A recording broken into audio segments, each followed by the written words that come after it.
giróscopo es en esencia un rotor que puede girar libremente con respecto a su eje geométrico.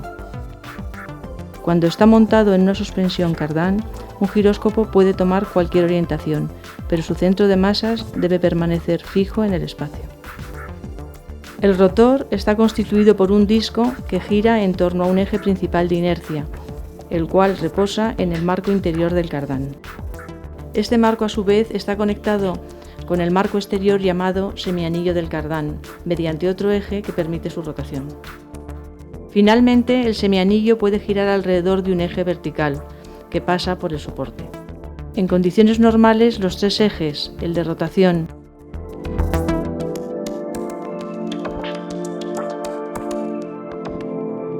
el interior y el exterior del cardán, son perpendiculares entre sí.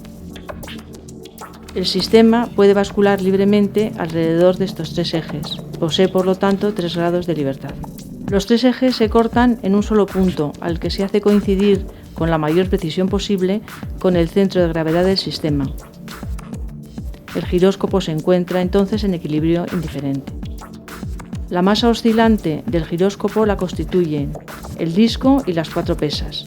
Se pueden modificar los momentos de inercia del giróscopo variando su posición. En este caso, las pesas están situadas en forma que el giróscopo es simétrico.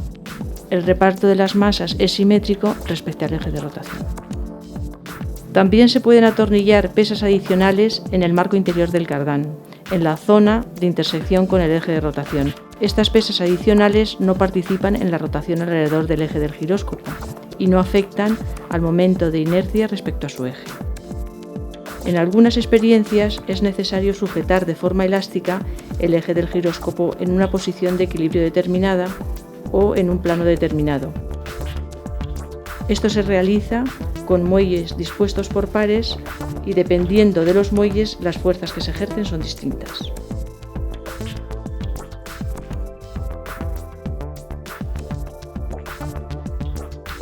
El modelo tiene además unas agujas flechas y un cepillo de amortiguamiento. Las flechas sirven para visualizar el funcionamiento del giróscopo. En ausencia de las pesas adicionales, el momento resultante de las fuerzas es nulo y el momento angular del sistema permanece constante. Si movemos el giróscopo, siempre apuntará en la misma dirección.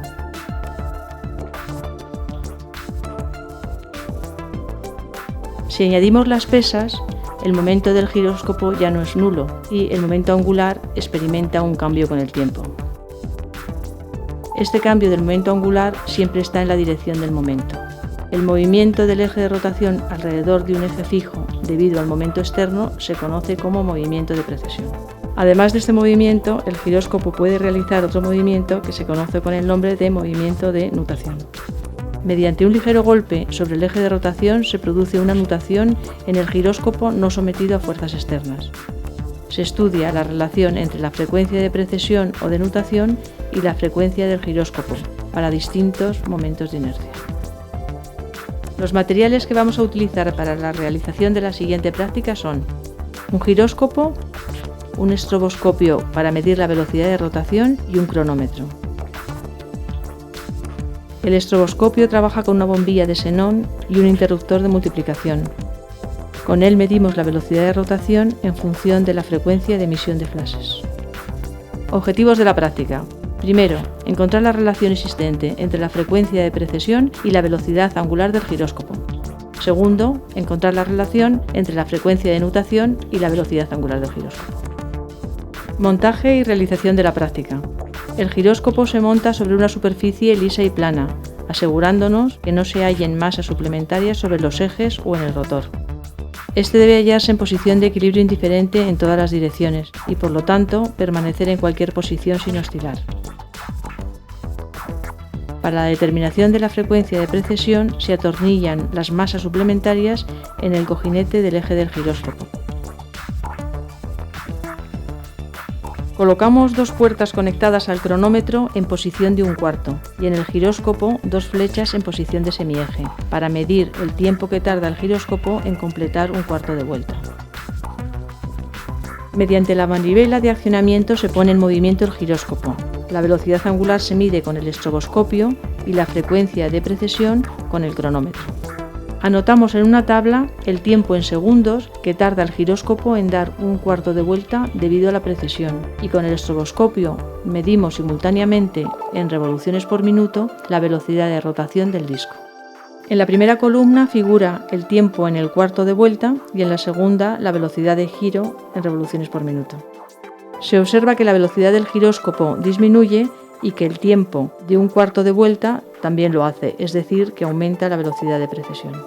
En la tercera columna figura el tiempo de una vuelta completa, que obtenemos multiplicando la primera columna por 4. La siguiente es la velocidad del giróscopo expresada en revoluciones por segundo, que lo hemos obtenido a partir de las revoluciones por minuto de la segunda columna. En la última columna figura la frecuencia de precesión, que obtenemos calculando la inversa del tiempo en una vuelta. La gráfica la realizamos utilizando la frecuencia de rotación del disco y la frecuencia de precesión. Se observa que al aumentar la frecuencia de giro del disco, disminuye la frecuencia de precesión. Se quitan las masas suplementarias para medir la nutación. Un breve golpe con la mano sobre uno de los cojinetes del giróscopo produce la nutación. Se miden las frecuencias de nutación para distintas velocidades del giróscopo y se observa que al aumentar la velocidad del giróscopo, aumenta la de nutación. Una de las aplicaciones del giróscopo es la llamada brújula giroscópica, mediante la cual podemos determinar la dirección del norte geográfico. El giróscopo se sitúa de modo que su eje se conserve en posición horizontal. En nuestro caso, la posición se fija con ayuda de unos muelles. Nuestro giróscopo no es suficientemente sensible para mostrar el efecto descrito debido a la baja velocidad de rotación de la Tierra. Podemos simular la rotación de esta colocando un giróscopo en un taburete giratorio. Inclinando el plano horizontal, también simularemos la latitud del lugar. Si suponemos, para simplificar, que inicialmente el eje del giróscopo señala la dirección este-oeste, al girar la Tierra, el plano horizontal y la dirección este-oeste rotan de la misma manera, lo que equivale a aplicar un momento en la dirección sur-norte, y el eje del giróscopo, bajo su efecto, girará señalando el norte geográfico. Dependiendo del sentido de giro del taburete, observamos que el giróscopo apunta al norte o al sur, debido al cambio de signo del momento que lo produce.